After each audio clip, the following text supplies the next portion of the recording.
Horas. Selamat pagi pemirsa dan pendengar yang dikasihi oleh Tuhan Yesus Kristus. Sebelum kita masuk merenungkan kebenaran firman Tuhan di pagi hari yang teduh ini, mari kita berdoa. Ya Tuhan, diamkanlah seluruh suara dalam hati kami kecuali suara-Mu, untuk kami menghayati dan merenungkan firman kebenaran yang memerdekakan kami. Amin. Tema kita di minggu ini ialah 7 makna perkataan Yesus di salib. Dan subtema pertama saat ini ialah, ya Bapa, ampunilah mereka. Lukas pasal 23 ayat 34a menyatakan demikian. Yesus berkata, ya Bapa, ampunilah mereka sebab mereka tidak tahu apa yang mereka perbuat. Konteks bagian ini adalah salah satu dari 7 ucapan Yesus di salib. Dan ucapan ini berkaitan dan berhubungan dengan teologi salib, atau dapat disimpulkan dengan sebutan atau istilah teologi, yaitu teologi salib. Nah, untuk itu teologi salib dalam sejarah gereja adalah sebagai berikut, bahwa salib adalah kebanggaan bagi orang Kristen purba. Itu sebabnya tanda salib penting dalam liturgi gereja purba, karena merupakan tanda kemuliaan. Gereja perdana selalu menggunakan atas nama Bapa, Anak, dan Roh Kudus Allah yang Esa. Ini merupakan hal penting, yaitu tanda kemuliaan. Yang kedua, salib adalah mezbah persembahan yang mana anak domba Paskah yang kekal telah mempersembahkan dirinya sekaligus telah mempersembahkannya sebagai imam. Itu sebabnya dalam Ibrani dikatakan Yesus Kristus adalah imam besar agung yang mempersembahkan dirinya. Berikutnya, gereja purba mengekspresikan penghormatan mereka terhadap karya keselamatan Yesus di atas salib dengan tanda salib. Betapa pentingnya perkataan salib ini, betapa pentingnya teologi salib ini. Dan makna salib ialah keselamatan melalui sebatang pohon atau kayu, yang di dalam bahasa Yunani menggunakan kata kilon.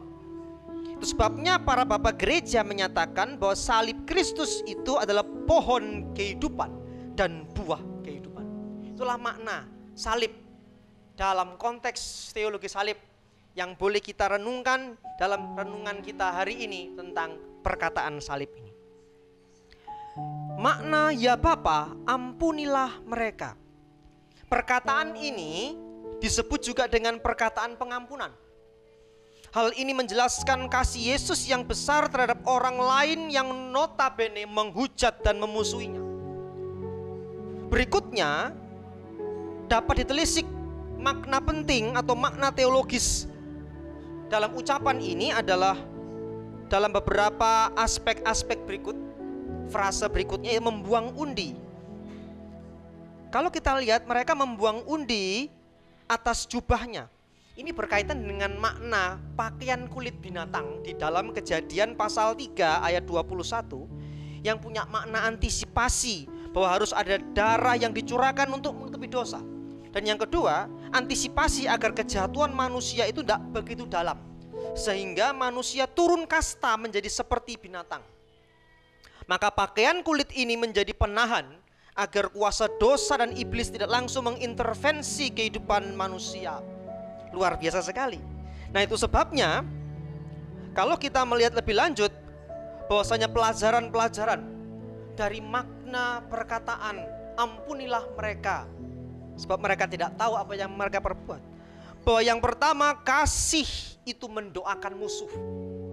Dan yang kedua, penderitaan Kristus itu mengampuni kita. Maka Jana Suci Makarius Agung, seorang bapak gereja, mengatakan demikian: jika kita terus-menerus mengingat kesalahan orang lain yang telah orang lain lakukan kepada kita, maka kita sedang menghancurkan kuasa untuk mengingat Tuhan. Itu sebabnya ingatlah kebaikan Tuhan. Dari bagian ini kita belajar. Rasul Yohanes juga mengatakan bahwa Allah adalah kasih.